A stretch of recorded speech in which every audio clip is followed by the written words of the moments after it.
All right, welcome.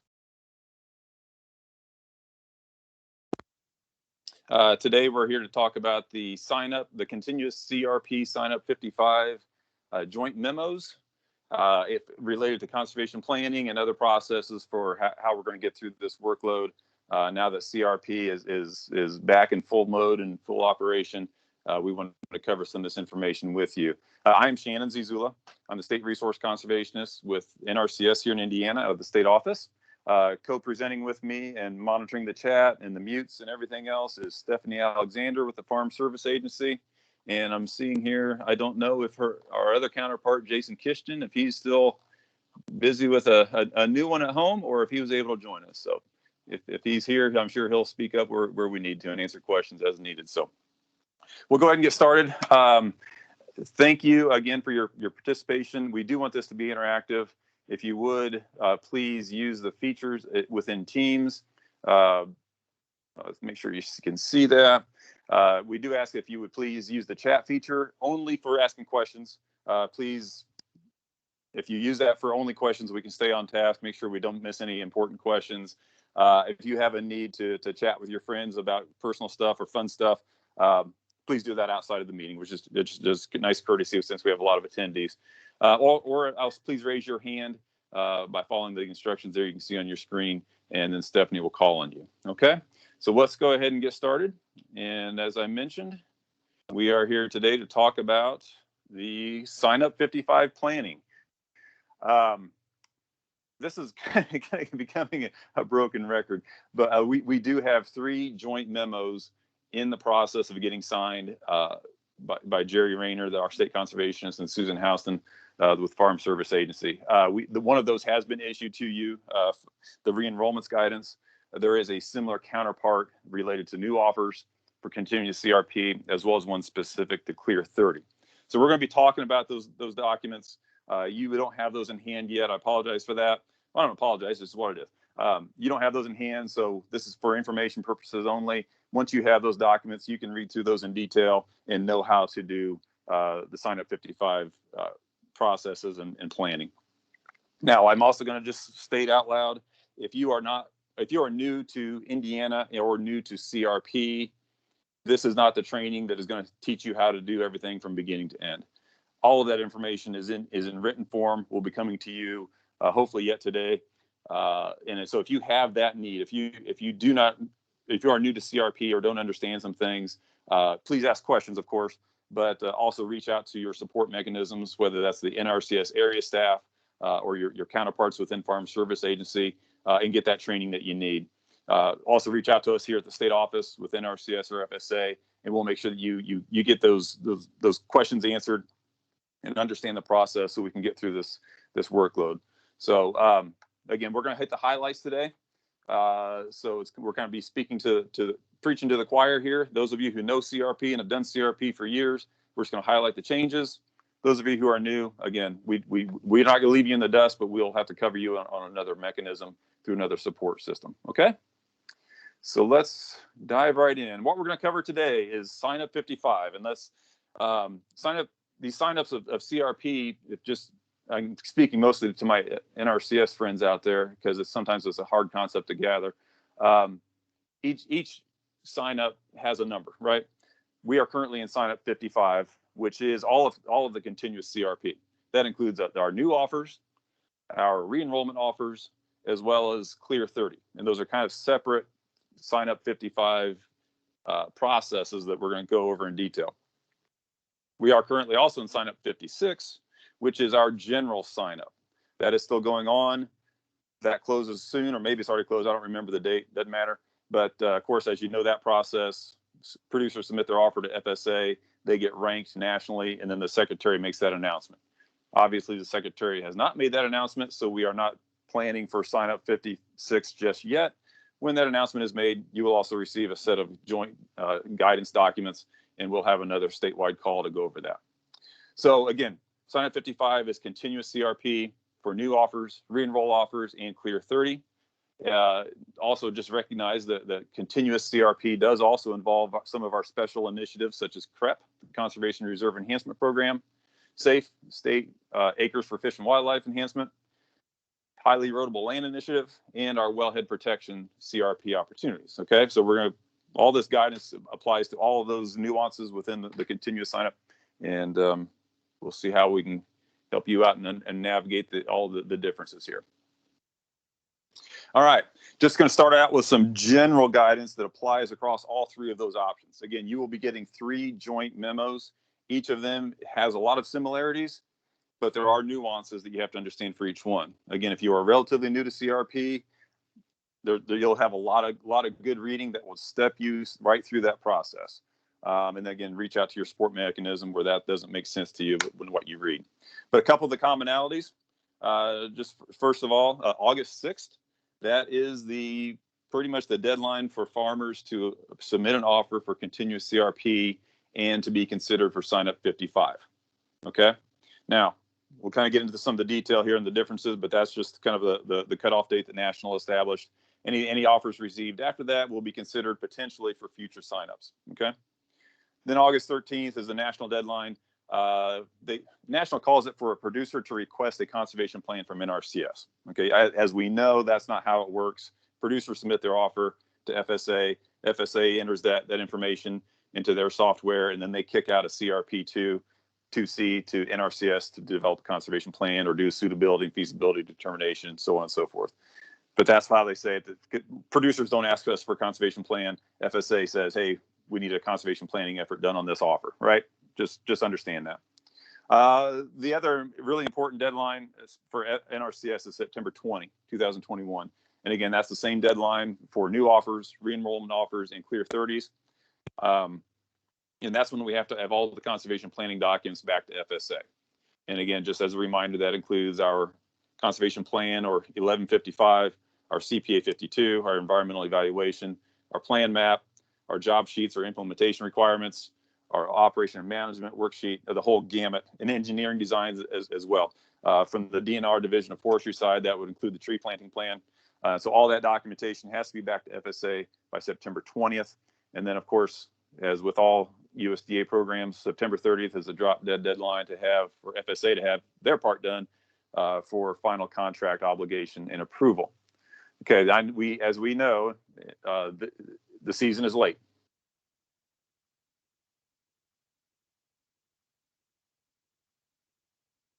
You don't hear. We know it's late. As you recall, we started the fiscal year 2021 accepting offers and doing great work. And then, of course, as you know, we had an administration change. The new Secretary Vilsack, decided to change some things within CRP, make it a little more financially lucrative than compared to what we started the fiscal year. Unfortunately, those changes were significant enough that all previously accepted offers that FSA had that were not through the entire process had to be pretty much wiped clean and starting over, right? So, of course, that takes time. It takes time for software development, it takes time for policy development. National headquarters did give that to us, and so that's what we're rolling out now. We know it's late in the season. Corn's already, Lord, here around here, it's already shoulder high. Crops are growing like crazy. However, hopefully, most of those CRP wannabe applicants came in early and submitted their offers, and we already had that in our workload. Hopefully, we've already had a chance to get out to those sites and see the resource issues out there and how CRP can fix those before the crops got too high. So not the best of timing. It never is. Let's just admit that. CRP there's never been a seamless, perfectly timed sign up. That's just how it is. It's business as usual. But I know you all adapt, and we do the best for the resource and for our clients, and you do outstanding work here in Indiana. And we use all of the resources at our disposal. And it's just awesome. It's just awesome. But back to reality here. September 20th is our deadline for having all these documents back to FSA. And again, that includes engineering designs and everything. That date is in the near future. We realize that. We recognize that. That is the national policy, though. We have to adhere to it. Just for if you remember in the history, typically that date is around September 10th. So at least headquarters was delayed in getting us official ability to accept offers and process them, but they did give us another 10 days normally than what than what they do. Unfortunately, what that does to our FSA friends is it puts a tighter window on them to get the official everything else done for contract obligations. So anyways, those dates are consistent across the nation. They're consistent across all three options for continuous sign up. Just kind of wanted to highlight that out there. And we'll pause frequently for questions too. So Stephanie, if you get chat questions or whatever, or raise hand, we'll I've got a lot of question spots inserted in here. Oops, that's a replication there. Okay. I think we only had one question and you answered it. It was if the engineering plans were due 9/20 as well, and I replied in the chat as well. Okay, good. Yeah, we'll pause and we'll make sure that you read those in case someone doesn't have access to chat, and make sure we get those answered verbally as well as in person, or written. So that's outstanding. Thank you. Okay. Also, each joint memo set has a process, and again, if you're familiar with CRP here in Indiana, we overload you with information, but hopefully that's helpful, and you can navigate that. But each process, who does what? Step number 1, step number 2, step number 3. Who's responsible? Is it Farm Service Agency? Is it the producer? Is it NRCS? Is it Division of Forestry? Is it CRP leaders? So on and so forth. So hopefully those are very helpful to you if you're not familiar. Again, these are fluid processes. It's not that step 1 has to happen and then some of these do have to happen in order. So, we're not going to start working on CRP until the farmer officially makes an offer to FSA, right? Don't do that.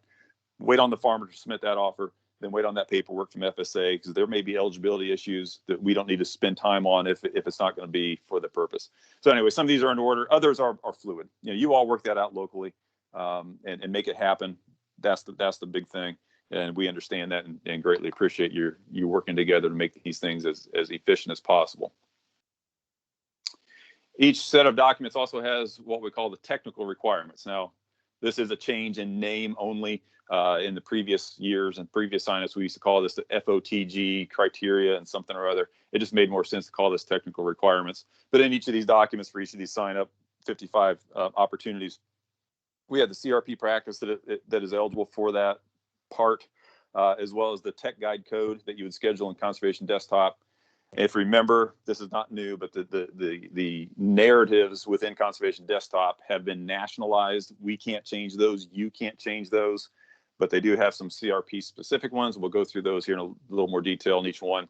Is there a management activity required? If you remember, we did send out updated management activity guidance earlier this fiscal year. That guidance is still in place, but we try to help you understand which ones require, which CRP practices require management and which ones don't. And then also a little bit about the technical requirements, CRP policy, as well as our standards, numbers of species, types of species, widths, things like that. And also the differences between some of the various initiatives, as I call them, the wellheads and the highly erodible land versus other opportunities through these practices. Okay, we'll go into more detail as we get into each piece. Our re-enrollments in Clear 30 have practice criteria, and again, this is where what to look for when we're out making the site evaluation. Is the proper width there? That has it been maintained for the last 10 years, or unapproved species within tolerable limits, so on and so forth. Again, nothing new for the most part, but just a little more detail of what to look for when we make these site evaluations to determine if it's eligible for re-enrollment, if it's eligible for cost share, so on and so forth. We also have in Clear 30 and the re-enrollments guidance, we have instructions. Again, this is just a little more. Here's how you walk once you make the site visits and make your decisions and communicate that to FSA. What do we have to do to complete the conservation planning process? The documents, some additional details about some more of that practice criteria that has to be out there to officially re-enroll or be eligible for the Clear 30. So and we'll go into some detail on some of those changes there. Also, as we brought to our policy last year here in Indiana, operation and maintenance worksheets. Again, these are they are considered a part of the conservation plan, so they are required for the farmer to adhere to.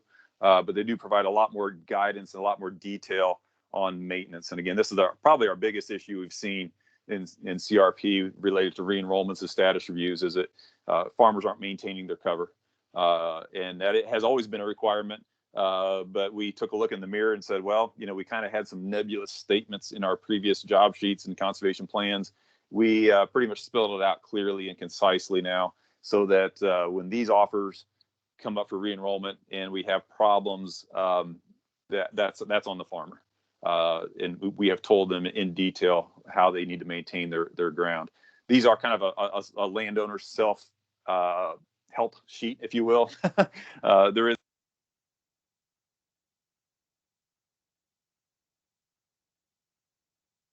in the land and what to do to get it fixed, and how to help, who to refer to if they have problems. But again, taking it upon themselves to maintain their CRP land, so that when it comes time for re-enrollment, if they're interested, there hopefully will be no issues at all. Okay. Anyways, there's one for new plantings, new offers, as well as for established plantings for the re-enrolls and clear 30s. Just pretty similar yet different. But anyways, a good, valuable document that we hope will help our farmers keep the good covers maintained according to CRP policy and tech guide requirements. All right, with that, do we have any questions on that general overview of what's kind of common amongst all the guidance documents that you'll be getting? We did have a question pop up in the chat, and you may cover this under the Clear 30 section, but the question is, does the conservation desktop allow us to set up a 30-year plan for Clear 30? Yeah, that's a good question, and yes, it does. We did send that guidance out to NRCS via Indiana Bulletin. I believe it was sometime in May or so. So if you do not have that or can't find that, reach out to me and I'll make sure you get that guidance document that we sent out. But Jennifer Chin put together a really good step-by-step how to enter CRP plans into Conservation Desktop. In that document, she shows how to schedule that 30-year contract. Good and question. Jennifer did add the IB number and the date we sent the email. So that is information is in the chat. Could you read that out loud, Stephanie? The yes. Indiana Bulletin. So yes, so the IB 180-21-09, that includes the CRP planning and conservation desktop guidance document. And then Jennifer, the email is dated, she stated the email was from Selby Ruffner, and it was May 5th, 2021. Outstanding. Thank you. Thank you. You're welcome. Thank you, Jennifer. Any other questions before we move on? Yeah, Shannon, this is Chris at Fountain. How you doing? Good. How's it going? Good. Hey, slide number 4, going back to that matrix with the dates and everything. August 13th is the last day to get a CRP 1 and 2 signed to make to deliver it back over for planning. Does that mean all the brand new CRP practices that have been referred over for needed and feasible need to be back to us by July 13th to give them the 30 days according to the 23?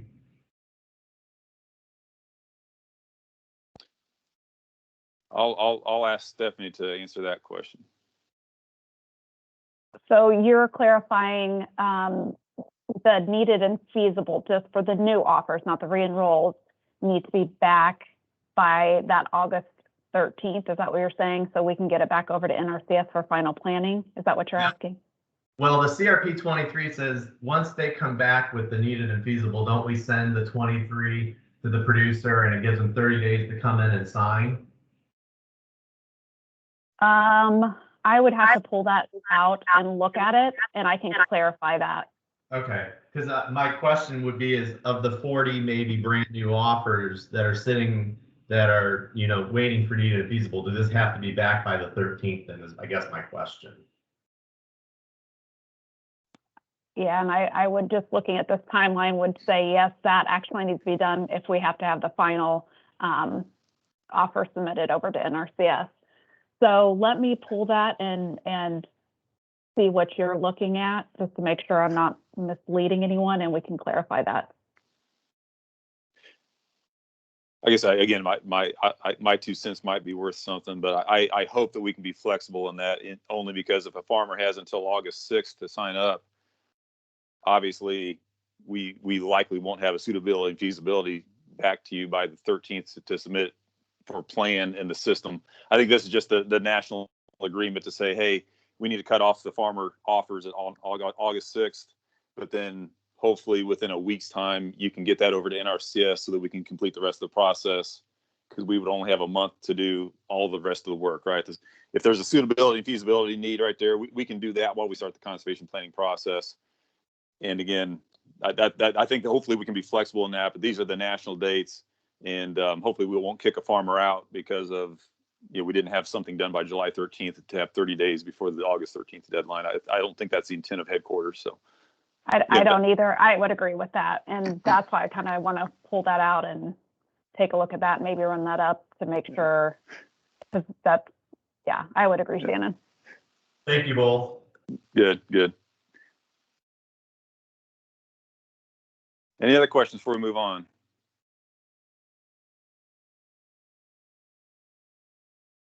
All right, cool. Let's move on. So let's talk about the new offers and what's changed in the new offers. And as when you get these joint guidance documents, you will see some of these items are highlighted in blue.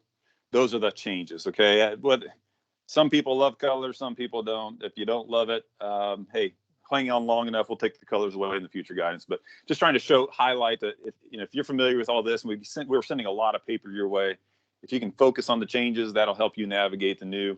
And then most other stuff is business as usual. Okay, so I'm just going to highlight the changes here. We talked about the deadlines. Please do your best to do that. We know there's a lot of work. Again, we empathize with you. We understand. We know where crops are. As always, you are not alone. I'm talking to my NRCS folks out here. You are not alone. If you have a huge, you just mentioned in Fountain County, you've got 40 or 50 of these waiting. Yeah, I get it. That's a lot. I mean, crops are high, and we got EQIP, we got CSP, we've got everything else going on. Please, use your support mechanism that we have at the area level, the planning team level, tech team level, state office level.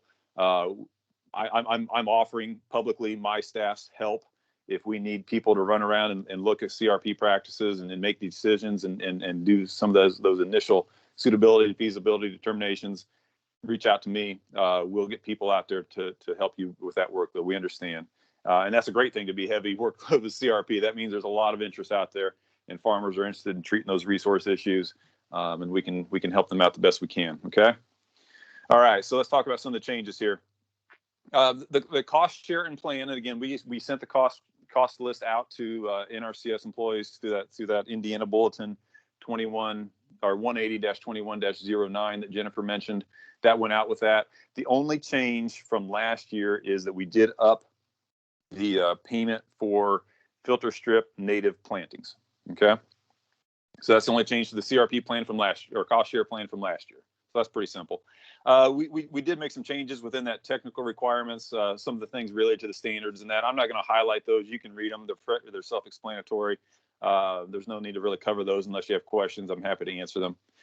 Some of the bigger changes, though, that came with that change that the secretary made, Secretary Vilsack made, is that SAFE, if you remember when we started this sign up 55 at the beginning of FY21, SAFE was only eligible for general sign up. It was only eligible in sign up 56. However, with those changes that the secretary made, now SAFE is once again a continuous sign up practice. And it's not a general sign up practice. Okay. That's a pretty significant change. We hope for the better. But as a result of that, and I think this has been communicated out in previous guidance as well, our partners with the DNR and others, we did revamp our Indiana State SAFE plan, and we'll hit some of the highlights of that here in a little bit. But again, now SAFE is a continuous sign up practice, and we'll go over some of those details in just a little bit. The other major change that the secretary made for continuous sign up is the highly erodible land initiative is now back. If you recall, when we started FY21, HELI was not available. Now it is. It's a continuous sign up offering. Again, FSA knows those eligibility requirements. They work with the farmers to decide if the farmer is eligible. And again, if you get a CRP 2C that for HELI, now we give you guidance how to do that. So I guess a lot of this I'm going to say for the NRCS side, don't sweat the details. That's between FSA and the farmer. They will tell you if someone's eligible or not, and then we do the work that we're required to do. Similarly with the incentives. The secretary changed a lot of the incentives and payments and things. If you want to navigate that, it's all in CRP notices and things. Feel free to digest it and fully understand it. I suggest don't sweat it. If a farmer has a question about what they're going to get paid through CRP, FSA is the one that can answer that.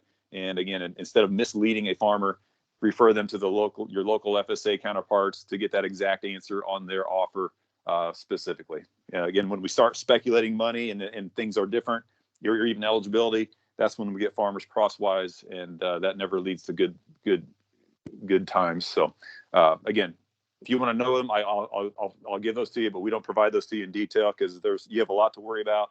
That's one of your least ones. All right, so let's and also in the new O&M worksheets, we do have some new species. We covered these back in our status reviews training, but we'll go through those again here in a little bit. Again, some highlights for new offers as a reminder. Again, this gets complicated, and so we try to really spell it out here, and that's why we have to have 3 sets of guidance documents. New offers do require the suitability and feasibility worksheets. Okay, remember that's part of the process. That's the one difference between new offers and re-enrollments and Clear 30. So we do a suitability and feasibility worksheet. We do have new ones for the highly erodible land initiative, as well as for the new safe practices, and those are posted on our website. So please refer to our Indiana NRCS CRP website for those documents. Management activities, again, this is not new for this Sign Up 55 because it changed earlier this fiscal year that we communicated through joint memo and training. But again, our management activities, we did the waiver to not require management on water quality practices such as grass waterways and filter strips remains in place, as well as tree plantings do not require management activities, except for, and this is old news hopefully to you, CP38C, the Indiana BAT safe practice does require a management activity, and we've communicated that out through separate guidance. Okay, just wanted to highlight that. Let's spend some time on the O&M worksheet changes. Again, we added 6 new species to that list of unapproved species for CRP. So again, what we're going to end up having here, last year we had these O&M worksheets going out to our clients that did not have these species on them. Okay, so when it comes time to re-enrollment, they'll have to make sure they control these to be eligible for re-enrollment in the future. These offers for Sign Up 55, and it's going to be the same for 56, farmers have to have these controlled. If they have these on their CRP property, they are at risk of being ineligible and out of compliance. Okay, so there's a little bit of difference there. We'll have to navigate that as 10 years from now. But each of these species kind of go through a little bit. We covered this in previous. Here's just some photos of what that looks like. And again, from the technical authorities, NRCS employees, and DNR, Division of Forestry, and others, and our partners. If you're not familiar with these species, again, that's a training need that we can make sure we get to you. But calorie pears is that they're all over especially in landscaping. They bloom in the spring. They're beautiful. But if you start paying attention on some of our old field type habitats across the state, in the early spring, you'll see beautiful white trees. And in some places, they're pretty rampant. They're the dominant tree. So again, they can spread. They do spread. We do not want them on our CRP land, and so they are now unapproved and must be controlled. Another one that we've seen come up, and I'll just restate this: if it's an unapproved species to exist, what do you think the answer is? Can it be planted in a seed mix or in a tree planting plan? Rhetorical questions. No, these species do not meet our standard. They are not to be included in any CRP seed mixes or not. If farmers put them in the ground, they are at risk of not receiving cost share and maybe even contract termination. So we need to work up front with our farmers, make sure they understand these things so that if they buy a seed mix or a set of trees, that they are using eligible species. And that starts with our job sheets and implementation requirements that we give them, as well as communication, so that they understand, hey, if you can't meet this tree planting plan I gave you or this job sheet implementation requirement, please get back with me so we can find suitable alternatives. Don't take it upon yourself and trust the seed dealer to get you species that's going to work for us. Okay. This is a big one we've seen pop up in a lot of our Indiana seed mixes. Unfortunately, in this Chinese silvergrass, that's kind of more of a common name, but that's nebulous. It's actually miscanthus, which again is normally an ornamental, but it can escape and kind of damage some habitat. So we do not want this on our CRP land here in Indiana. Next one is hogweed. This one's kind of hard to miss when it's at maturity. It's a big old plant. It's also an irritant. So if you ever see this out in the landscape, do not touch it. But also farmers, if it starts creeping in on their CRP land, we need to make sure that they get it under control so that it doesn't take over and cause more damage in the community or to the CRP land. Mile a minute weed, just as the name implies, it's aggressive. So again, we want to make sure that if this creeps into our CRP land, that farmers are aware they have to control it, get it under control as soon as possible so it doesn't become a problem for them or their neighbors. Suitability. This is another one that, again, this is one of those that's it's rampant across the landscape. It can be rampant in many of our native plantings, especially our native grass plantings. We know it's there. We know it has very little wildlife value. It does outcompete the desirable species. So we did list it on our unapproved species list. And again, if we have it on our unapproved species list, farmers are required to attempt to control it. We know it's difficult. It's probably much like reed canary grass. It might be almost impossible, but if we don't try, we won't succeed. So we are saying, farmer, you try. And again, if they put every effort forth and document that to the county committee and to us, we will say, hey, you did your due diligence versus, I just let it grow. That's what we don't want to see. Okay. Again, these species, if CRP has sometimes we don't want our CRP land to be the finger pointed at our CRP land to say that's the problem on my farm is because that stupid CRP ground brought in Palmer amaranth or Sericea lespedeza or whatever that's impacting my farm. That's not what we want CRP to be. So we need to make sure our clients understand their responsibilities and do their due diligence to control all these unapproved species. Final one is teasel. Again, you'll see it driving on the roads in a lot of fields, road ditches and other. Again, if it comes onto our CRP land, we want farmers to attempt to control it, and they need to put their best foot forward to make sure they get it controlled. In that O&M worksheet, we describe this. We describe the process that you have to avoid the nesting season. You can't do these maintenance activities during the nesting season. However, if you have a problem, contact FSA. If it's a real problem, the county committee can approve a spot treatment and make sure we get rid of this. We hear it all the time. I can't control my Canada thistle, or I can't control my this, my that, because I'm the CRP. Like, no, that's not true. Yeah, you have to go through a process, but that process is there for you. So that's not an excuse to not control these unapproved species and make sure that and have problems out there in the landscape. Okay. So again, we try to put that in writing in those O&M sheets, and hopefully that'll help get us a lot better cover out there in the near future for CRP. Okay, again, we covered these documents to begin. These are part of the new offers process. We have our process, and again, it is slightly different than the re-enrollments process. It's slightly different than the Clear 30 process. So again, if you're not familiar with the details, we've laid it out to you and how they are different. The technical requirements, very similar to all these, but there are some slight differences. We included the highly erodible land references to those practices that are eligible for highly erodible land, as well as the Tech Guide Practice Code for the new offers as compared to re-enrollments.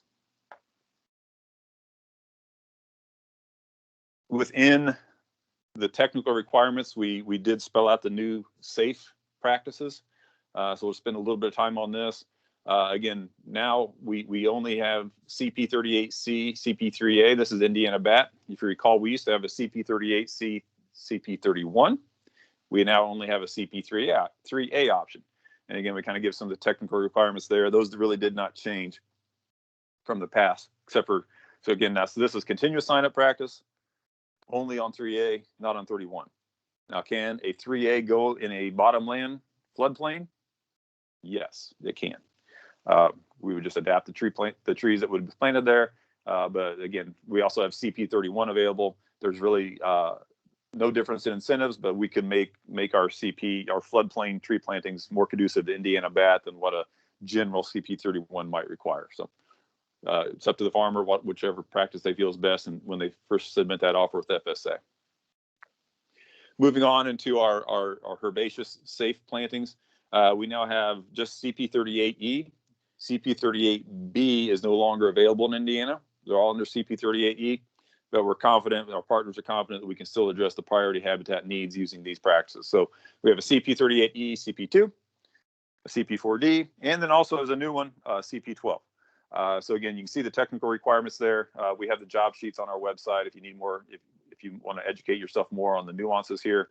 Again, typically, if a farmer is interested in safe, again, they submit that offer to FSA. FSA gets that to NRCS.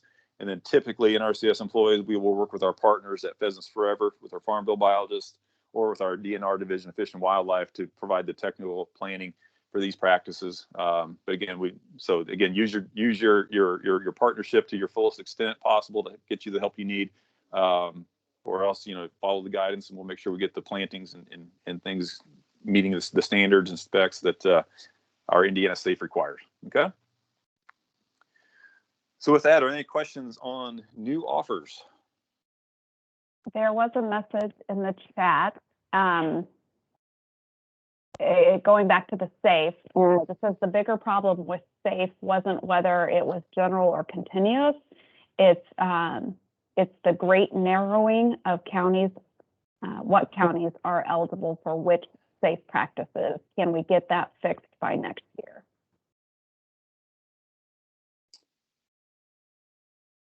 Do you want to tackle that, Stephanie? Or do you want me to? I mean, that's what I guess it's coming from the NRCS side, and maybe I'm not understanding the questions, but we have the safe maps that tell you what practices and which counties are eligible for that practice. Is that something that we need to share with NRCS? It's Stephanie and Shannon. This is Jason. Yes. Yeah. Hi, Jason. How's it going? Good.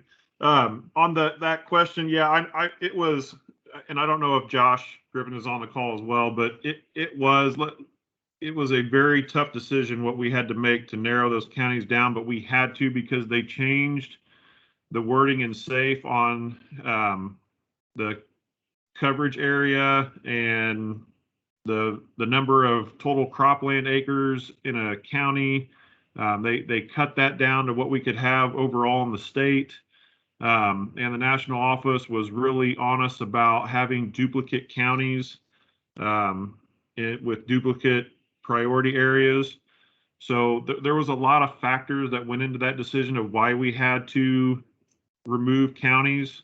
But unless national office or policy changes again to increase overall cropland acres, that right now, there's really nothing we can do about it. The only thing we can do is, we'll look at the enrollment numbers under the, to see how some of these new counties that we added are doing. And if we need to swap counties, we'll look at doing that as well. But it was we didn't make the decision lightly. It was tough. We know some of the counties that we had to remove were, decently popular safe counties, but also we removed some safe counties that had very little safe enrollment as well. So I know that's not the answer you want to hear, but that's why we had to go that route of removing so many counties. Thanks, Jason, because I was not picking that up at all. I thought they were meaning they had trouble knowing which safe practices were in one county. So I get the question now. It was because we reduced them so much. So thank you for that, because I was definitely not understanding that question. If I can add to that, Stephanie, just real quick. So if you want to know or need to know which counties are eligible for which safe, we have that information available to you, and I can point you to that. But again, from NRCS's perspective, the farmer submits an offer to FSA. FSA knows if they're eligible for that safe practice or not based on where they are, and then they get that to us to complete the planning process. But so if you need that information, I'll point you to it. Otherwise, this is what we gave you in this type of guidance. So thank you. Sorry about that, Stephen. No, that's good. A couple more questions came in. It says regarding engineering designs back to FSA by September 20th, will preliminary designs using LiDAR be acceptable? Surveys will be difficult with crops, participants who need to clear full designated work area for a good survey, and they may not want to destroy current crops. Can FSA ask about this when they are taking applications? Yeah, I'll answer that. So Okay. what FSA needs, everybody, is they need to know what is the exact footprint of CRP. Okay. They also need to know the very accurate cost. What are the components that are going to be needed? Tile, mulch, all the components that go into a grass waterway or an engineering design. So I'll just say whatever confidence level we have as NRCS to do a quality job of making sure the farmer and FSA understands this is your footprint, this is your typical cost that we expect, this is your requirements. Do you need a grade stabilization structure? Do you need a rock chute? Those are the kind of things that we need to know up front. Okay. If you think things are going to change by getting out there with a laser level and everything, then we can't complete that engineering design to the quality that FSA and the farmer needs it by September 20. I hope that answers the question. I guess that's what I'm saying. Use every piece of information at your disposal to do a quality job to make sure we get the exact footprint of that design needed, as well as the components and the costs. That's what FSA needs to obligate the dollars through CRP contract, and so we can get going. If we have, again, minor tweaks that need to happen after harvest, that should not be an issue, because that won't change the overall design and conservation plan that is under contract. And then I have tagging onto Mary Jo's question, are interim plans an option at this point? And that's a great question. It was briefly, and Shannon, you were on that national call. It was kind of touched on, but nothing had been decided. I have not heard anything more on interim plans. I know we have a call later this afternoon. Shannon, have you heard anything more on that? No, and typically we don't hear about interim plans until the last minute. And again, Yeah. that's where typically, again, this is a national, everyone's under the same gun here nationally. Do our best here in Indiana. Again, use all the resources that we have, LiDAR and others, to do the job to the best that we can by that September 20 deadline. I'm very confident that typically around late August, early September, there'll be a data call. Okay, how far behind are we across the nation? And if there's enough consistency that we're beating we're beating this thing to the best of our ability, but we still can't get out there and get the work done, then typically they may authorize interim plans. But in the recent past, they've been very specific about only certain counties might be authorized interim plans, and the requirements are very stringent. It's not just a free for all. Interim plan is not an excuse to not do as best of our job as we can. But again, across the nation, here, especially here in Indiana, especially too, we're all short staffed. We have other work to do. Crops are high. That they understand that, but typically that's a last minute decision that they authorize those. So again, my end statement here is, don't rely on an interim plan. Use every resource you have, and again, that's even staff outside of your office. Make sure you communicate to your supervisors and support area staff and others about, hey, I just can't get this done. We will do our best to mobilize additional help to you to make sure we do meet these deadlines, because we can't rely on an interim plan. Great question, great, and I'm glad you asked that, because we can have that conversation just as a reminder of how we can get this work done together. Okay, and then I have some multiple questions popping up. These questions, and hopefully, Jason, you can back me up on this. If they're asking on the CP38E, CP2 for Hazel Springs, if there are two fields. Stephanie, you're coming through garbled, Stephanie. I'm sorry, I can't understand you. Sorry, I know my connection has been cutting in and out. So the question is on Henslow Sparrow, the CP38E, CP2. There's two fields. One field is only 1.5 acres. Field 2 is 7.6 acres. Are both fields eligible, or just field 2? So this goes to our 3 acre minimum for safe. And the practice itself, I guess it just depends. Are the fields separate practices? Then the 1.5 wouldn't be, but the total practice would have to have over 3 acres. Am I understanding that correctly, Jason? I am going to pull up the joint agreements on those real quick just to verify. And while I'm doing that, I will. Sorry about jumping back real far on this. For Chris Hare's question about the CP23 or the CRP 23 letter,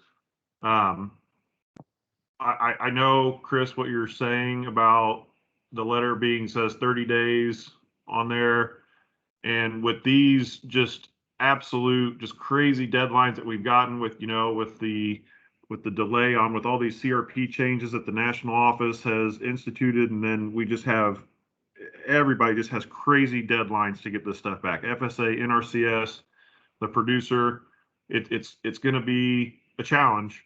I think we need to be, I think Shana mentioned this, we need to be as flexible as possible. So my suggestion on that CRP 23 letter would be that you take out the 30-day statement and put in that the deadline to have the offer signed is August 13th. That would be my suggestion on that. And Stephanie, if you want to work on those other questions, I'll go pull up the SAFE agreements and look at that for the acreage requirement. And Jason, while you're in there, there is another SAFE question on the CP38E redneck pheasant is not on SAFE. Is that still an option? I can address that. We notice here on your screen, we do say northern bobwhite / pheasant. Okay. Okay, because so okay. They're the same technical requirements, so we took some efficiencies on our Word document instead of repeating that. So good question, but that just highlight that this pheasant is right here. Okay. Thank you. And then I'm trying to go down through. I don't know if this is a question or going back to the interim plans. It just says interim conservation plan versus interim engineering plans. And I don't know if they would separate those or not, but I don't know if that was just a thought or if there was a question there. Yeah, I'll just, again, yeah, we realize that the engineering designs are a lot more involved, and that deadline is very ominous. We understand that. That's what I'm saying. Tech team leaders and engineers, you use every piece of information that you have at your disposal to get FSA and the client. Again, those key things that we know the exact acres that the design will cover. We know the components. We know the accurate cost. That's what we need for an official conservation plan. Minor tweaks after that within that concept of the footprint and that can come later when the dozers are out there on site and everything else too. So you use your best judgment, use your best information, all the tools you have, the LiDAR and everything, and get that to FSA by the September 20 deadline. There is no such thing as an interim engineering design that's different than an interim conservation plan for CRP, I guess is my point. But use your best judgment, and again, reach out to me and Mike Cox and others, and we'll make sure we help you out if what I'm saying is not clear. Okay, I think that's all for now. It's all of them? Hey, I think so. Stephanie, this is Josh Griffin. Hi, Josh. Hey, in reference to the question about the acreages for Henslow Sparrow Safe or any other safe for that matter with an acreage requirement, the actual language in the agreement says that the offer needs to be that acreage. So if the offer includes 2 fields that one of which is less than 3 acres, I think that's okay as long as the total offer is over 5 acres. Great, because that's how I understood it, but I didn't have it in front of me and I didn't want to misspeak. So I really appreciate you clarifying that, and even Jason from looking into it. Yeah, he beat me to it. Yep, that's how it reads. No problem. And then I noticed Jenny Vogel has a good question here about the feasible, needed and feasible sheets in regards to unapproved species that are now going back into a new safe. I don't know if Oh, you I guys did can miss that. see that. Oh, sorry, I did miss that one. Sorry. So it says, how do we complete these needed and feasible sheets for folks who had old CRP that didn't meet due to trees and unapproved species who signed up for new contracts or safe? That's a good question, Jenny. That's kind of more of a re-enrolled question that maybe we'll address here in a little bit. So let's move on to the re-enrolls, and I'll cover that. Because again, just making sure we're on the same page. If it was a safe that is expiring, that would not require a suitability and feasibility worksheet, because re-enrolls don't require suitability and feasibility. But as we get into the re-enrollments, if the practice was, let's just say, a CP2 that's expiring, and now the farmer's offering it as a safe practice, that is a change of practice that does require suitability and feasibility determination, and we can cover that when we get there. Good question. We cool with that? Okay. All right, let's move on. All right, let's move on to the re-enrollments. Again, very similar to new offers, but again, slight different changes. One thing I do want to highlight, and this is important for, again, because, well, it's important for all of us to know. Back under the new offers, if we don't meet those deadlines, you know, if a farmer has cropland and they have a gully or they have a filter strip need or wildlife habitat planting, if they sign up as a new offer and we don't meet those deadlines, that offer could still be valid for the next sign up. Okay, that's important. So again, prioritizing your work, so on and so forth. We want to get as much good conservation on the ground, but if crops are too high and that sort of thing, to make those suitability and feasibility determinations and other conservation planning and design needs, those offers will remain eligible for the next sign up. I say with a caveat, so long as there is another sign up, because we've seen those shut down. But right now, the Farm Bill has significant acres that we don't expect signups to be halted like they were under the 2014 Farm Bill. Okay, important concept. When it comes to re-enrolls, if we miss these deadlines, that could put that practice in being not eligible for the next sign up if we don't meet these deadlines. Okay, continue, or re-enrollments automatically assume needed and feasible. Okay, because it's under CRP. If that CRP contract expires, it is no longer under CRP, and so it no longer has that authority to automatically assume needed and feasible. So if we miss this deadline, or the farmer misses the deadline, and they come back in fiscal year 2022 to offer that, we go out and make a needed and feasible. We say, there's a grass waterway here. There is no gully. So there is no need for a CP8A.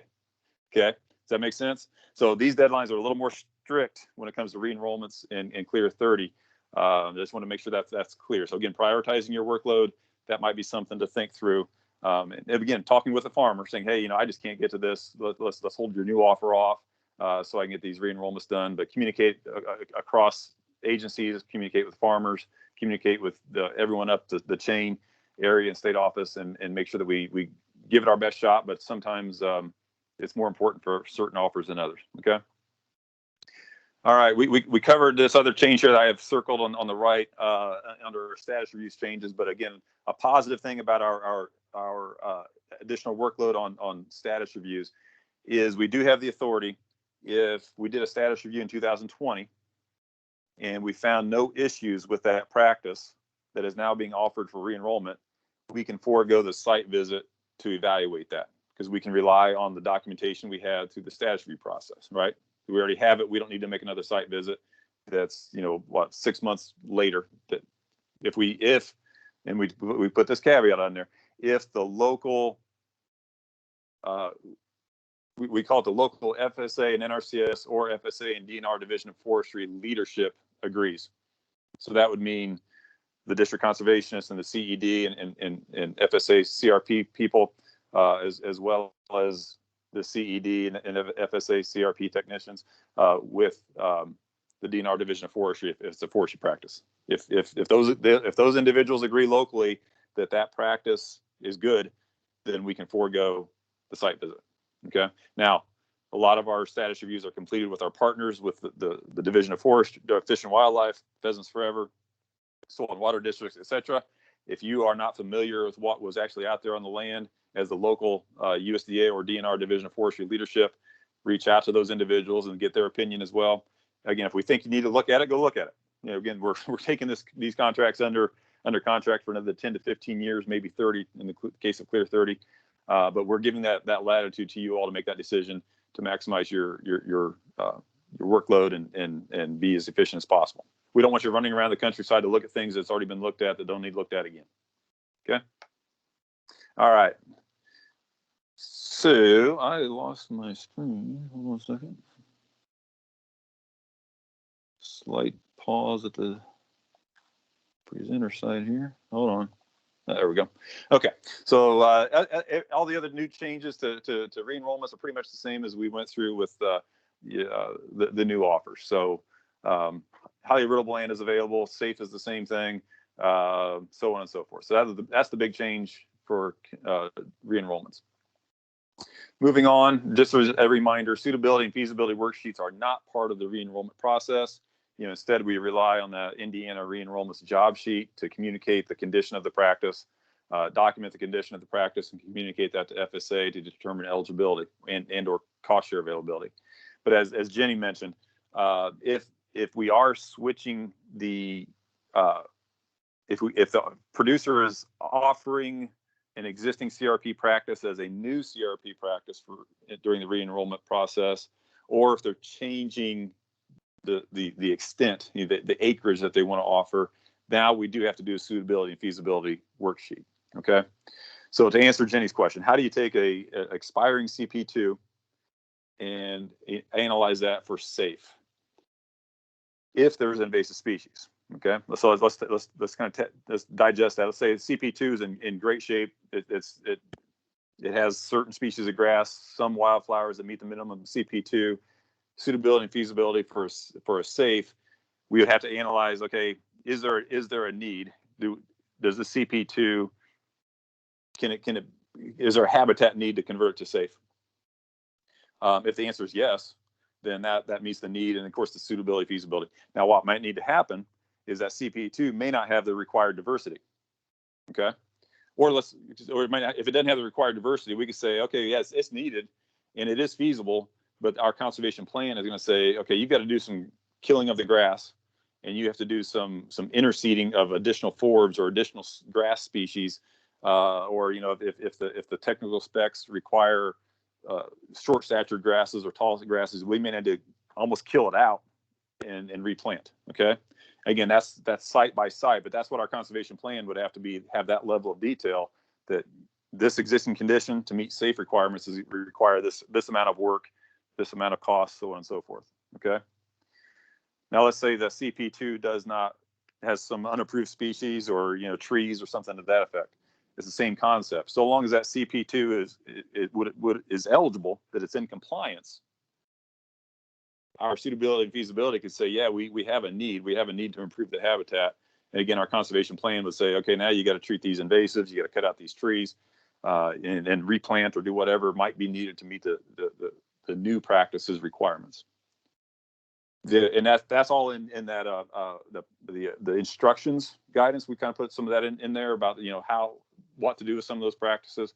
And again, the key to that though, some of these could be a lot of work. The payment that they will receive is still only the same as if it were cropland going into the practice. So again, the cost of seed going into soybean stubble is hefty. That's all they're going to get. They're not going to get anything additional for spraying or cutting and all the other work that might be needed to get that up to standards. Okay. Again, some of these might be hard, but again, if the farmer puts the effort to it, puts the money to it, we can take a woods and make it in a prairie, right? We don't want to, but that concept is the same philosophy. If they change practices, we have to give them the technical plan and design to make that successful for the new practice. So hopefully that answers your question, Jenny, and helps others out as well. And Jenny did add to the chat, added to our question.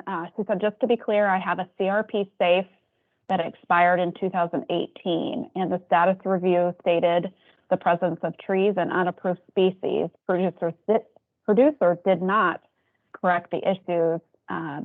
Now they are applying for a new SAFE contract. How do we say it is suitable and feasible? Which her explanation, or in her example, it's no longer a re-enroll. It would be considered a new offer. So there's that. So I don't know if you have anything to add to that.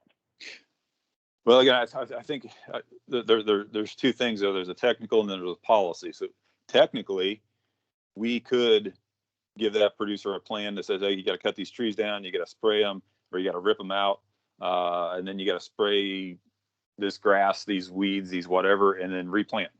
And here's the species and rates and everything you need to plant. Policy wise, was that contract in compliance at the time of re-enrollment? And I guess that's where I'd push that back to you, Stephanie. And we covered that a lot in our status reviews guidance. So I think you have to answer that question first. And then if it is suitable for re-enrollment eligibility, that we kind of laid that out. And again, it's a case-by-case basis. Then we would give that plan to get that ready for the next 10 years. And that's why it was not in compliance in her example. And that kind of is no longer eligible for a re-enroll because they didn't correct the issue. Because there was a question that said, if my status review indicates a re-enroll is out of compliance and they don't get it back into compliance before August 6th, they are ineligible to offer it, and that is correct. If they are out of compliance and they do not get back into compliance before the deadline to re-enroll that, they are not eligible. And it sounds like in Jenny's example, that's what happened back in 2018. So it was not able to be re-enrolled, but now they're wanting to offer it. And I think it's more of, is that land eligible? I think it goes back to FSA policy where it was named as a whole. So it would be ineligible land. Yeah, it's a great question. Again, that's something we're local communication. It's FSA's local decision, of course, but there are all those eligibility questions that need answered to see then of course our technical determination and what it takes to get that up to speed for the next 10, 15 years, if it's even eligible in the first place. Great question. I don't know that we have an answer for you, Jenny, because we don't have all the details, but that's something I think, again, your local FSA counterparts can help in that. Yeah. We'll so if NRCS believes they have a case like Jenny, they probably need to go back and visit with the FSA office and see that it probably shouldn't have went over there because it wasn't eligible land offered. So hopefully you guys can pull the file and kind of work together to see if it was being maintained as CRP to be eligible land. Yeah, and that's a great question. One of those first questions on the suitability and feasibility is is this eligible for CRP? I mean, if something got off kilter with the farm records and FSA system shows that it's been in cropland production for to meet the cropping history requirement, but we get out there and it's trees or pasture, is like, wait a minute, something's not quite right. When that farmer reported their crops, they reported them incorrectly. That's up to us through that suitability and feasibility sheet to communicate that back to FSA and say, hey, I'm not seeing soybean stubble or whatever. We might need to make a joint decision on, did the farm records get off kilter to show eligibility or not? Yeah, great question. Just to follow up, it says if maintenance site visit status review found compliance issues on practices expiring in 2021, then the practice needs to be looked at again prior to September 30th to ensure that issues have been addressed. Correct, and that's correct. Correct, and that's why going back to our statement that if there were no issues that we found in 2020, that's that first answer to that question. No, there were issues. So again, that automatically says, okay, we need to make another site visit to make sure that the farmer did everything we told them they had to do. Okay, I think that's it right now. Great questions. Thank you, everybody. That's awesome. Thank you. Okay, moving through again, just additional resources that we have in this packet. You already have this in your hands, but just highlight the other documents you have. We have a process, and again, it's very similar to the new offers, but it doesn't include the suitability and feasibility sheet if it's just a straight re-enroll. So again, there are nuances that we try to make clear out here. And on the technical requirements, the big change here is there is a re-enrollment conservation desktop practice narrative for re-enrolled offers. Okay. I say that, but there is not a re-enroll for CP12, and there's also not a re-enroll narrative for field border. And again, we communicated that through that Indiana Bulletin 180-21-09 that for those, just choose the 00N CRP version. Okay. So anyways, those nuances, we're aware of them. We try to lay that out here in these tables. Again, if you need it, you have a reference, go to it, and keep up the great work. Similarly, we talked about instructions. Again, this is where we kind of get into some of those situations like Jenny might kind of explained, similar situations of how do you evaluate existing condition, and tell a farmer what they have to do to get up to the current standards or current CRP requirements. Again, that's sometimes that we just have to be point blank with it that, hey, technically we can make this happen, but this is going to be a lot of work, a lot of cost, and you're only going to get the same as your neighbor that's planting into soybean stubble. Okay. So again, a lot of that detail is in there. If you have any questions as you digest that, float those on up to your area staff and myself, and we'll get you the answers that you need. Likewise, with practice criteria that we briefly went over, just, what is required for the various practices, and to authorize a re-enrollment. And then finally, Jennifer put together this nice little flow chart here, just a kind of a summary of re-enroll evaluations, highlighting some of the things, putting it in a more legible way. Again, this is all in that document that you have, but if you have any questions on that as you come across these various what ifs or real life, not what ifs, real life situations, when maintenance has not been conducted and so on and so forth, what's the next level decision? We try to lay that out to you, but as always, is from NRCS perspective and technical partners, document what you see, get as much information as you can from the farmer of hey, I see these ruts through this waterway, or I see this gully running down through your filter strip.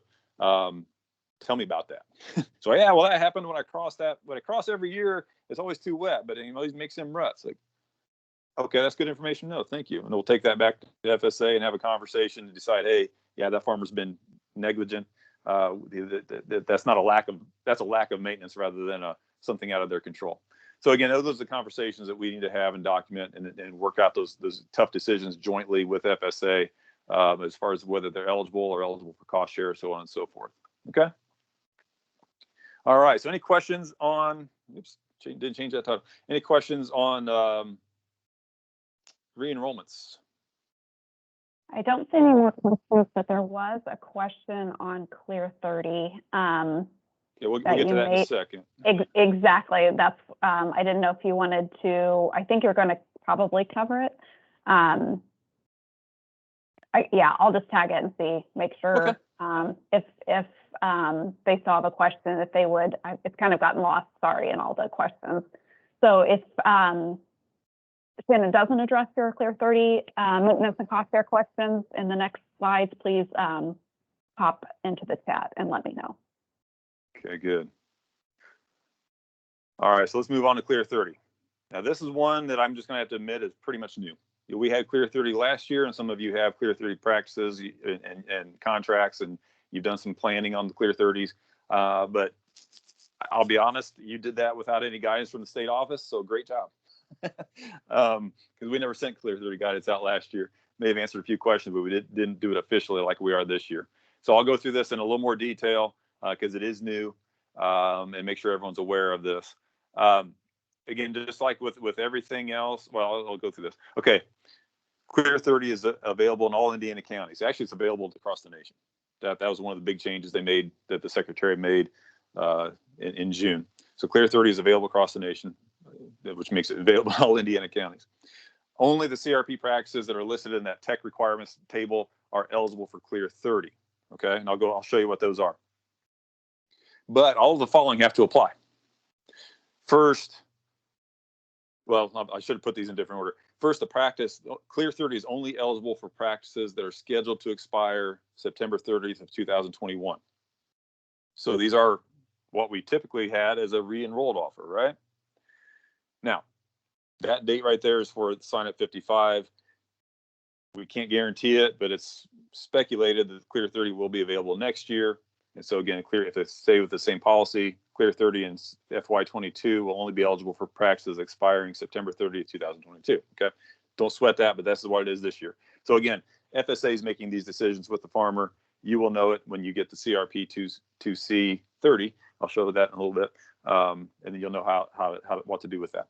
The other kicker to that is the practice has to currently be in compliance. So again, unapproved species control, erosion, lack of diversity, those are not eligible for Clear 30.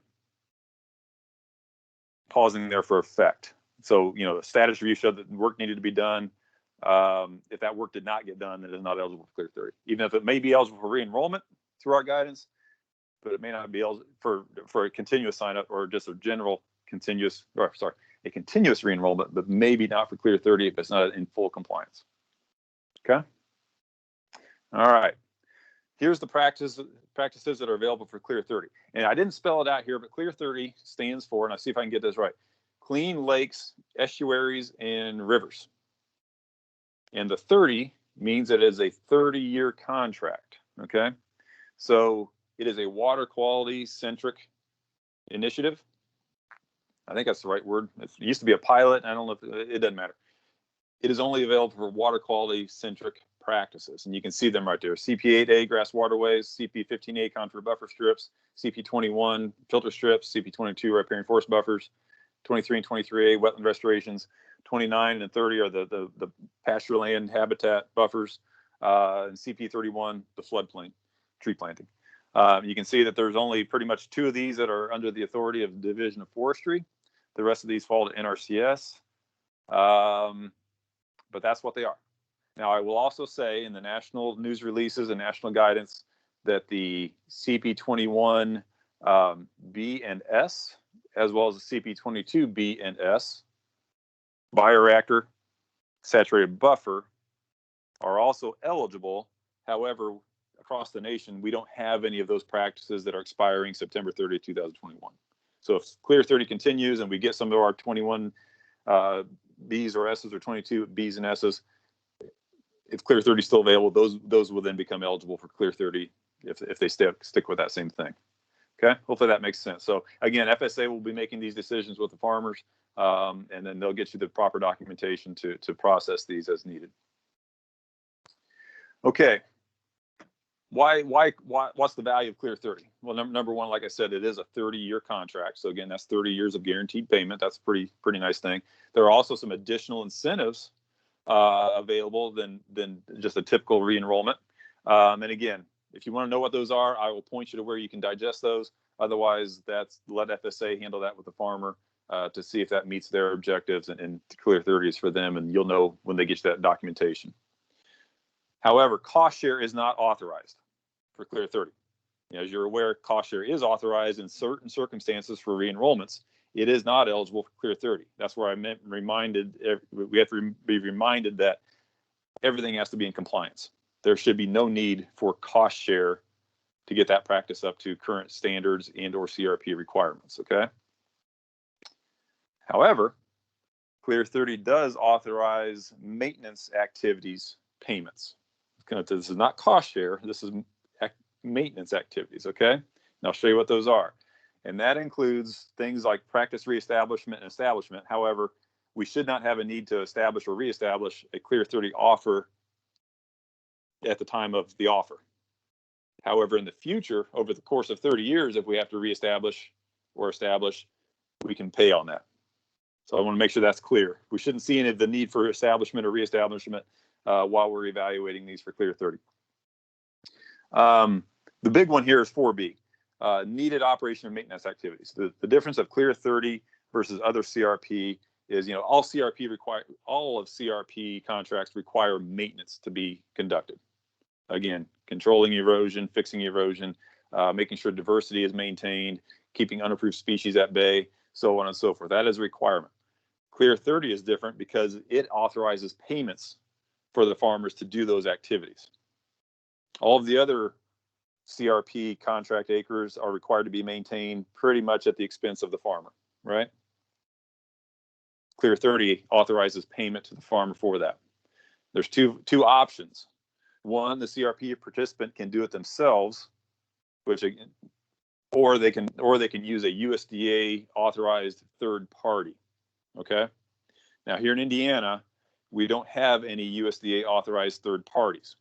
And pretty much what that would be is USDA has a direct contract with a company, an individual, or whatever, and they would go on the CRP land and do the maintenance activities on behalf of the farmer. The other one, which is more typical for our programs, is where the CRP participant either hires it done themselves or does it themselves, doesn't use a USDA contracted authority to do so. Okay, we'll go into some details on that here in a little bit. Also, the policy does say that payments are available for management activities.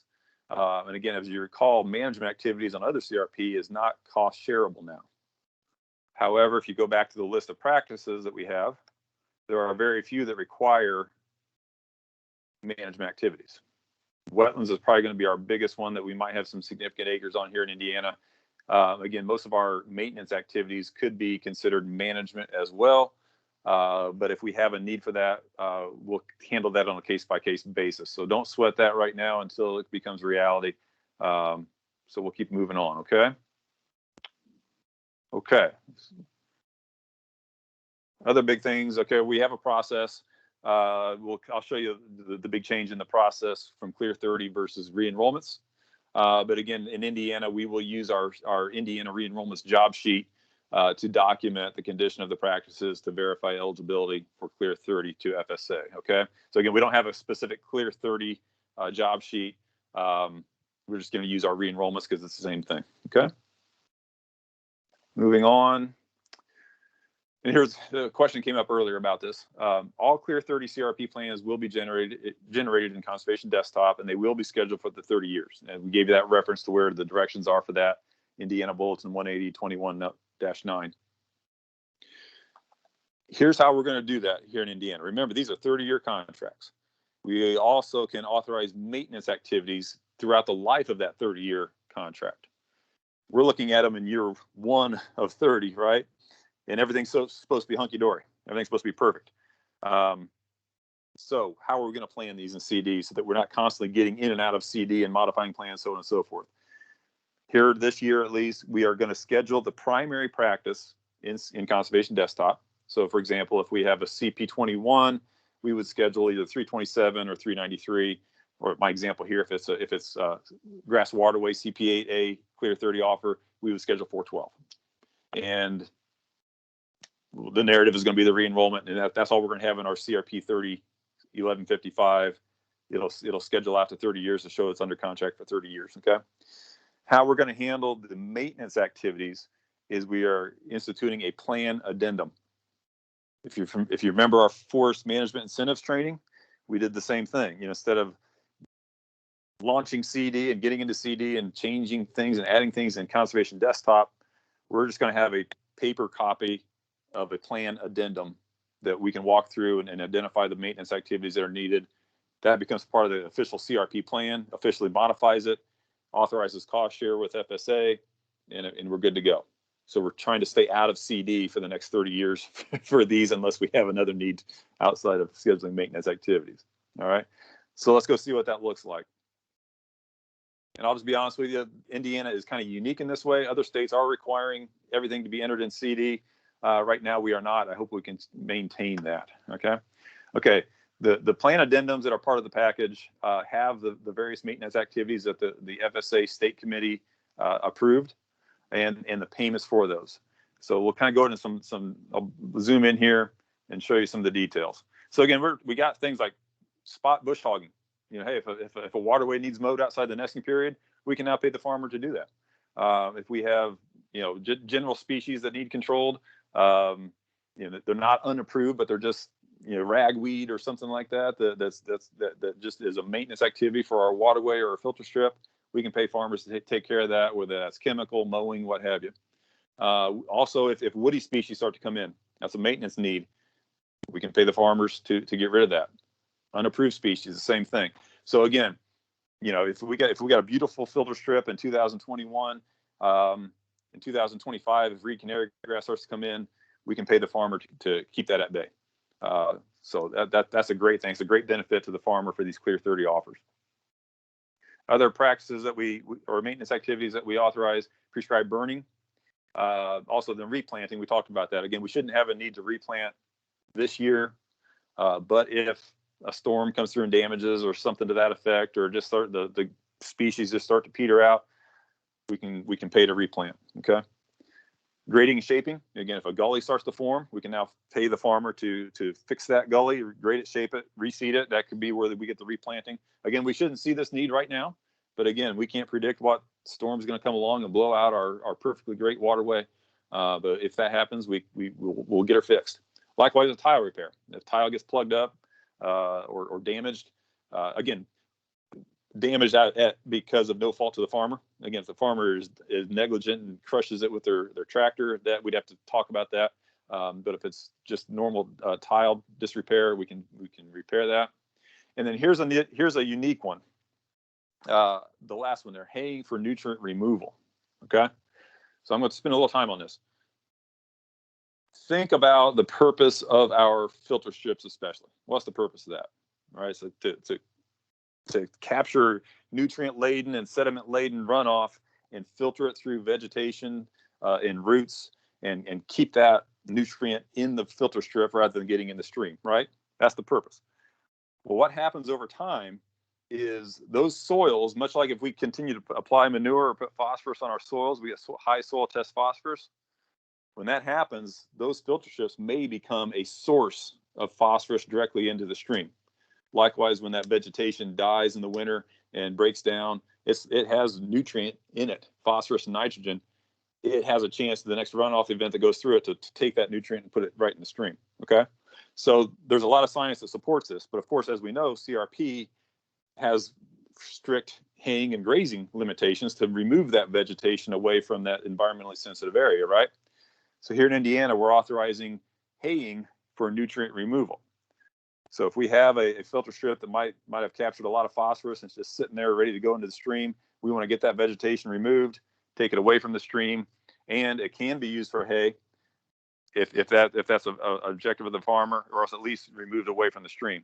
However, that is haying, and so there will be the haying payment reduction for that to happen. This shouldn't have to happen every year, but it can happen periodically, much like the haying and grazing restrictions that we already have out, or allowances we have out there.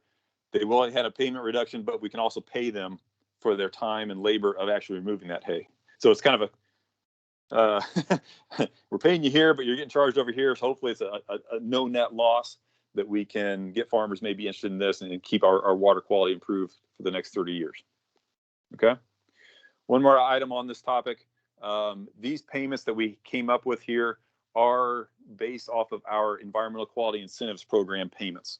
So we dove deep into our payment schedules and found the cost for the component cost for bush hogging, for example, and that's what we proposed to FSA, and that's what the state committee approved as the payment for each of these practices. So these practices are very much in line with our EQIP costs, and so again, we have good consistency amongst our programs here.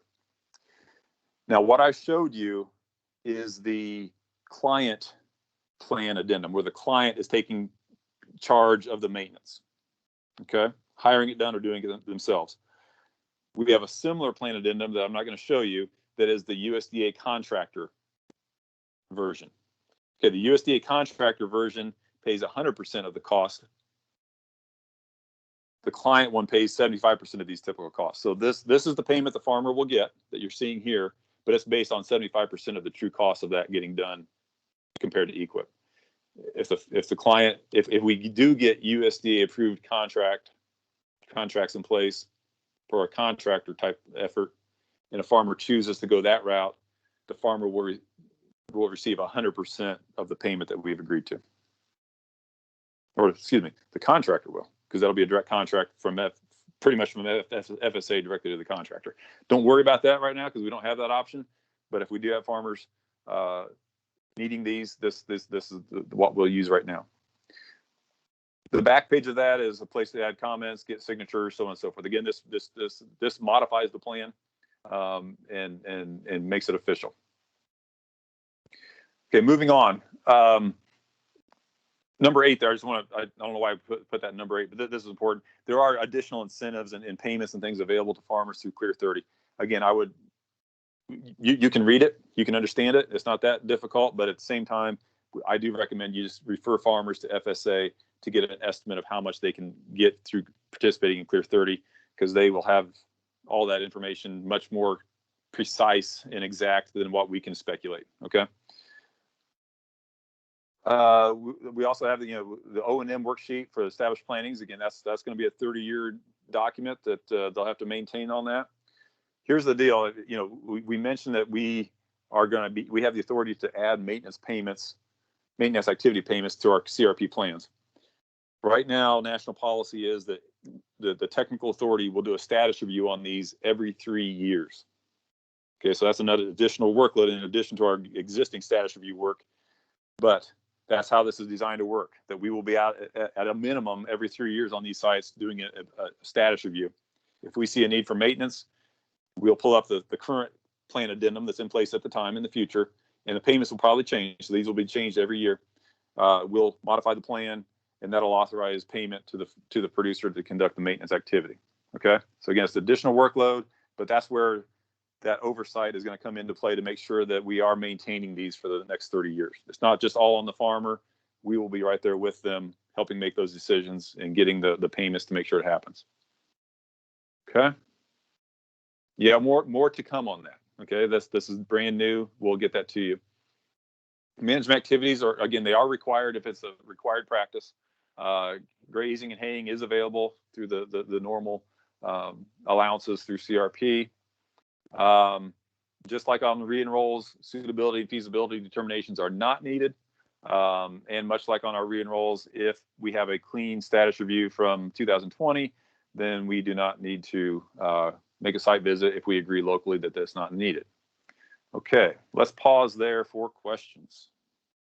Yes, we had a few come in. I think you answered some. One of the questions is if they fall out of compliance in year 20, do they have to pay all the money back? And policy, yes, they have to maintain compliance. Same policy found in 2 CRP, that if they're found out of compliance, don't bring it into compliance, the contract will be terminated with refunds due. I think you answered 30-year exceeds practice life of some engineering. Does that mean any repairs in year 21 will be paid by FSA? And that's yes, as you see, she replied that she hadn't answered her questions as he talked about maintenance being paid. And could you, hey Stanley, could you read those? Just for my benefit, could you read the question that you said we already answered? Just so I 30 years exceeds the practice life of some engineering, parentheses 8A. Does that mean any repairs in year 21 would be paid for by FSA? So I think you covered that when you talked about maintenance. Yeah, good. Yes. Question, how do we know haying is needed for nutrient removal? Haying for vegetation control is visible. Would soil testing be needed? Yeah, we'll get additional guidance out to you on that. Again, that's something for the future, but we did put it in place just as an awareness that, hey, these things can become sources, and we'll come up with additional guidance to decide when it may be needed versus not. But yeah, soil tests would be one. If you know that the field has a history of high soil tests, that you know that runoff is being captured by the filter strip, there's a very likely chance that it's hot. I call it hot, high in phosphorus especially.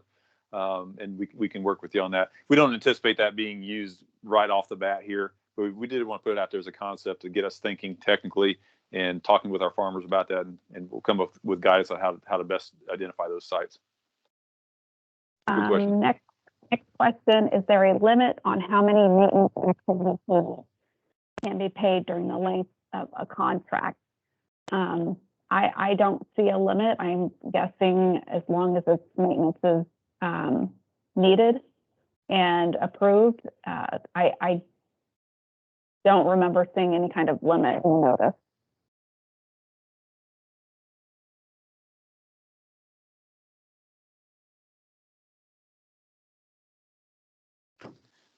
I think Great. that's all the questions I have at this point.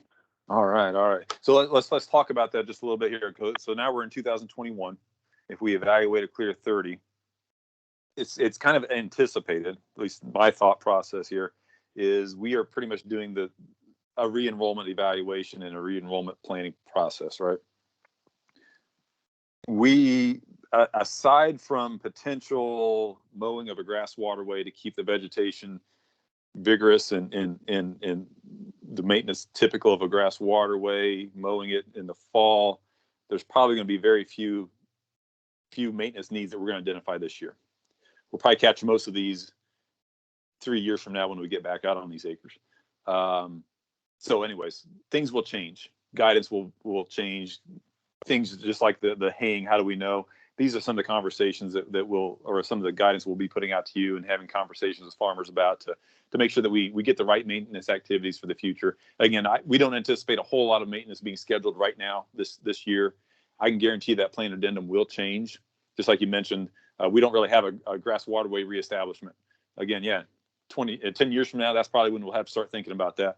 We'll put that in there as well. But if you come across an idea or an item in your work this year that you think, hey, 4 or 5 years down the road, 3 years down the road, I think it's going to be needed, and we don't have it on there, reach out to us, and we'll be flexible with that. Make sure we get the right payments to the farmer to make sure that these things last 30 years. Good. All right, moving on. We're almost done here. The process document. Again, almost exactly the same as re-enrollments, except for it does not authorize cost share, as some re-enrollments might, because should be no need for cost share, right? But it does have a different form, and that being the CRP2 C30. Okay, so again, you'll know it's a clear 30 because FSA will be getting you a CRP2 C30. I can hardly say that. But anyways, that's how you'll know that communication. Of course, hopefully you'll talk or email and you'll know, but otherwise you'll see that on the form and you'll know this is a clear 30 and do the rest of the process accordingly. Okay. And again, it's very similar. Instructions are about the same, except for we take out the references to eligible cost share. Practice criteria are the same, except for it's just whittled down to the clear 30 practices, so you can kind of be a little more streamlined. So that's what we had to cover. And again, I just want to kind of restate this again. You're going to have 3 sets of joint memos coming at you. One for new offers, one for typical re-enrollments, one for clear 30. They are similar. They are different. They are huge amounts of paper, but that way, hopefully we're saying, if you get a new offer, you can pull out this set of guidance documents and go through the process. So if the next offer you get from FSA is a clear 30, you have those resources there. You don't have to figure out the differences. You can just read it verbatim and move forward and be as efficient as possible. Okay. We hope that process works out for you. We do try our best to do this jointly so that we have full agreement on how these can work. But as always, you all know better at the local level what works and what doesn't. We rely on you to communicate things that aren't working and things that are working really well that we may not have addressed that we think might benefit the state. Please send those our way, and we'll make sure that we gain efficiencies everywhere we can, because this is a tremendous workload. It's critically important. Hopefully you wake up every day being happy that you're working for the agency because you're doing good. But yeah, we can improve if we need to, and we definitely will. So we really appreciate your feedback. I've said enough. Any other questions? One more follow-up question. It's a follow-up to Allison's question. A field visit would be needed by NRCS to verify all maintenance activities completed, or will it be self-certified by producer? And I did pull up the notice on Clear 30, and it does say operation and NRCS monitoring site visits and planning. So NRCS would need to do that field visit and verify. Yeah, if I can add to that, I should have highlighted this. Well, maybe that's not part of it. Anyway, when we add a maintenance activity to the conservation plan and FSA approves that becomes a cost shareable, if you will. I'm doing air quotes, a cost shareable practice that will generate an 848. So the 848 will be so that will come to NRCS to certify that maintenance activity practice has been implemented. So great question. Great question. And then Jennifer was just restating in the chat that the re-enrollment guidance has been sent, but the new offer and Clear 30 guidance is coming soon. I know Shannon mentioned that at the beginning of the call, but in case anybody jumped on late, that will be coming hopefully soon. And that the 2021 CRP cost list is available in Conservation Desktop for planning work.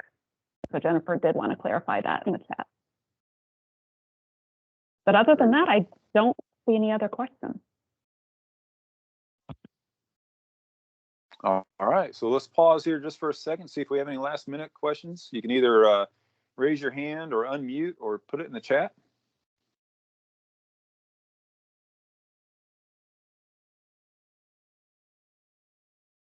All right, hearing none. If you have any later, please reach out to your area staff or counterparts or state office experts, and we will do our best to get you the answers you need. So thank you so much for your time. Thank you so much for all you do. The resource greatly appreciates you. And I think our farmers did too. So I know for a fact that me and Stephanie and Jason do, and all the state office really appreciate all that you do. Hope you find this helpful, and let us know how we can help. And please keep up the outstanding work. Thank you, thank you, thank you. Thanks, Shannon. Thank you.